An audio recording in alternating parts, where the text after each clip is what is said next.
캔디는 도시 전체를 유네스코가 지정했어요. 굉장히 아름다운 도시라는 거죠. 근데 저희들이 캔디를 갔을 때는 마치 페라헤라라는 축제가 시작되는 날이었어요. 그래서 뜻하지 않게 저희는 굉장히 아름다운 축제를 볼 수 있었습니다. 캔디 버스에 도착을 해서 불치사를 보러 갔어요. 캔디에서 제일 유명한 불교 사원은 불치사입니다. 캔디의 불치사는 석가모니의 치아를 보관하고 있어서 유명한 절입니다. 불교 신자들이 순례지로서 많이 찾아오는 곳이기도 합니다. 그것도 입장료는 비싸요. 금액은 제가 정확히 기억이 나지 않는데 한 $20 정도 된 것 같은데 비싸고요. 그것도 마찬가지로 신발을 보관을 해야 됩니다. 그리고 저희 아들이 깜빡하고 반바지를 입고 가서 그날 코끼리 바지 긴 바지를 살필 수밖에 없었어요. 그렇게 불치사를 보고는 축제에 구경을 하기 위해서 저희도 거리로 나왔습니다. 상점들은 다 문을 닫고 앞에다가 의자들을 마구 진열을 해놓아요. 그러면 사람들이 돈을 주고 그 의자에 앉아서 축제를 관람을 하고요. 그러지 못한 사람들은 길에 인도에 앉아서 축제를 봅니다. 그날은 또 비가 왔어요. 그래서 우산도 없는 상태였는데 현지인들이 자신의 우산을 빌려주시는 거예요.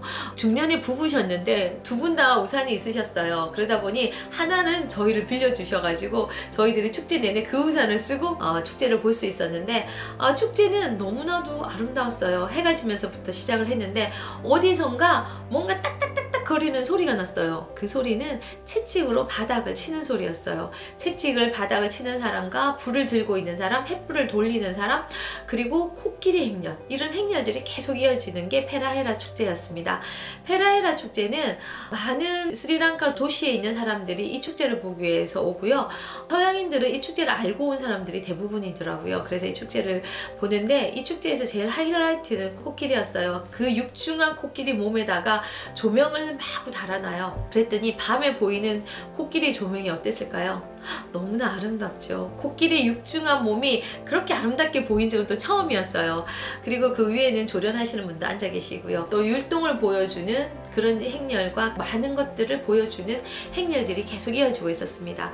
그렇게 축제를 마치고 저희는 이제 캔디에서 하루를 보내고 그 다음날 하프탈렌으로 넘어가기 위해서 캔디 기차역을 갔어요. 아침 일찍 갔지만 역시 표는 없어서 입석이었습니다. 5시간을 서서 가야만 했었어요. 기차를 안 타고 갈 수는 없었거든요. 꼭 기차를 타야만 했어요. 왜 그러냐면요, 스리랑카 기차와 하프탈렌을 올라가는 그 홍차의 초록빛이 어우러지는 그 자연의 모습이 너무나도 아름답기 때문이죠. 세계적으로 스리랑카의 기찻길은 아름다움으로 유명합니다. 그렇지만 5시간을 서서 가야 된다는 것을 견디고 저희는 기차를 타고 이동을 했습니다.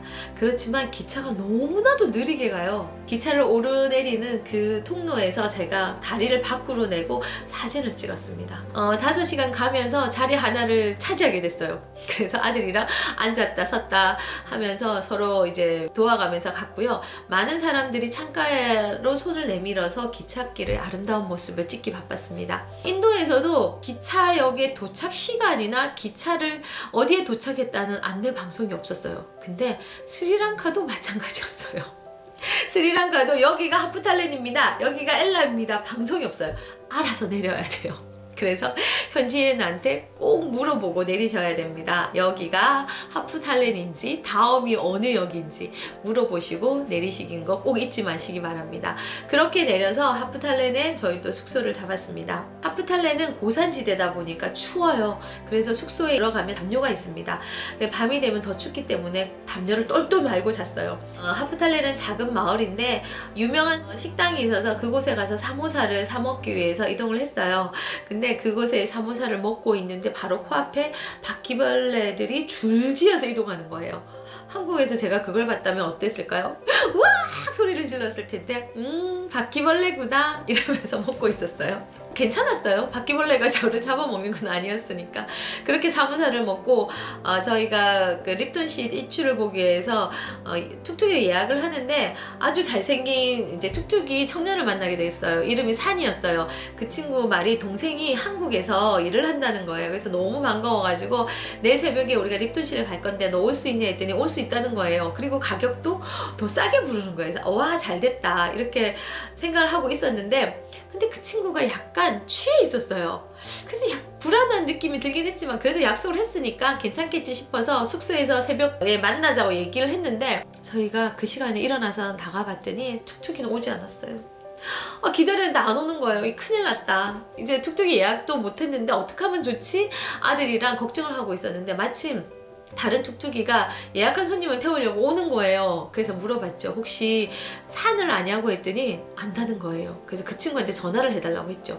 전화를 했는데 산은 자고 있었어요. 그러면 너가 다른 툭툭이를 좀 불러주라. 그랬더니 다행히 불러주시더라고요.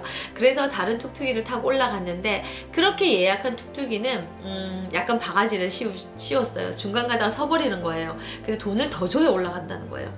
그래서 알았다. 그럼 그렇게 줄 테니까 올라가자 하고는 올라갔죠. 올라갔더니 홍차밭이 너무나도 아름답게 펼쳐져 있는 거예요. 그 영국의 식민지인데 그곳에다 홍차를 너무나도 많이 심어놔서 지금도 스리랑카는 홍차가 유명합니다. 립턴시스를 올라가서 일출을 보고요. 그래서 로띠를 사 먹었는데 그 로띠 맛도 와, 정말 맛있었어요. 저희들 거기서 이제 내려오는데, 그 내려오는 길이 툭툭이를 타고 한참 올라갔는데 내려오는 것도 시간이 많이 걸리겠죠. 아들이랑 노래를 들으면서 이야기도 많이 하고 너무 즐겁게 내려와서 저희는 이제 하프탈렌에서 아침을 먹고 짐을 정리하고 엘라로 이동을 합니다. 엘라는 하프탈렌에서 엘라까지는 1시간 조금 넘게 걸리는 작은 마을이에요. 그쪽에 이제 가서 저희가 나이나치 브릿지와 리틀 아담스 파크를 보기 위해서 엘라로 이동을 합니다. 엘라를 기다리는 동안 한국인 부부를 만나게 됐어요. 너무 반가운 거예요. 그래서 안녕하세요 인사를 하고 너무 반갑습니다 인사를 했는데, 이 두 분은 콜롬보에 남편 직장 때문에 오신 부인과 그 직장에서 계시는 분이더라고요. 또 콜롬보는 덥거든요. 근데 하프탈렌은 시원하기 때문에 그곳으로 여행을 오셨다는 거예요. 그렇게 반갑게 인사를 하고 한국인을 만나서 기쁜 마음으로 엘라를 도착을 했어요. 엘라를 도착해서 나이나치 브릿지를 보기 위해서 저희가 이제 집을 풀고요. 걸어갔는데, 거기 나이나치 브릿지는 기차가 지나가는 시간대가 있어요. 그래서 저희가 시간표를 미리 알아갔기 때문에 그 시간대를 알아가서 사진을 찍었는데 너무 아름다워요. 스리랑카 기차는 가까이서 보면 좀 지저분하거든요. 색깔도 바라고, 그때 멀리서 본 그 느낌은 정말 아름다워요. 그래서 나이나치 브릿지에서 사진을 찍고 그곳에 이제 걸어보기도 하고, 그래서 툭툭이를 타고 리틀 아담스 파크를 가서 산 꼭대기를 올라가거든요. 정말 경치가 좋습니다. 그렇게 이제 보고는 엘라에서 하루를 자고 다시 기차를 타고 콜롬보로 넘어가는 일정인데요. 콜롬보까지는 기차로 7시간이에요. 좌석이 없다는 거예요. 입석으로 7시간은 서서 가야 되는데, 와, 이제 여행이 막바지다 보니까 둘 다 지쳤어요. 돈도 조금 더 남아있고. 그래서 알아봤더니 택시가 있다는 거예요. 그래서 한국 돈으로 한 15만원 정도 되는 것 같아요.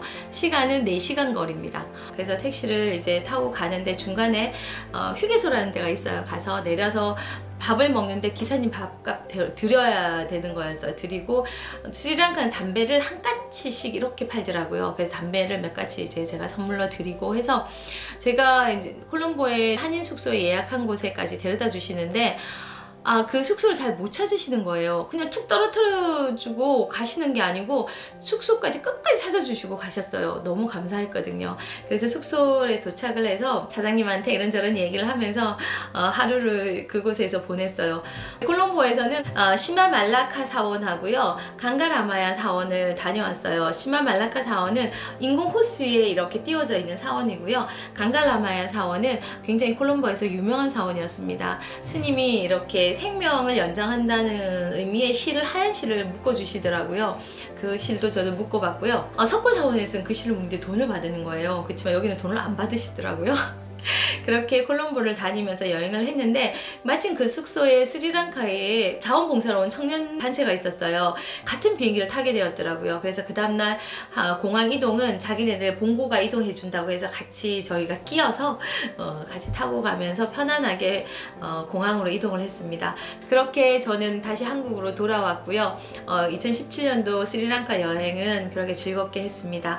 제가 여행을 하면서 일기를 적으면서 많은 이야기를 적어놓기도 했지만, 제가 이제 다시 읽으면서 여러분과 같이 공유하고 싶은 이야기가 하나 있더라고요. 그래서 읽어드리려고 합니다.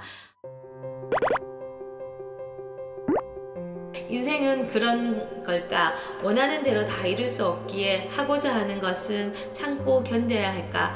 노력하고 인내하며 숙고의 삶을 살아야 하는 것일까?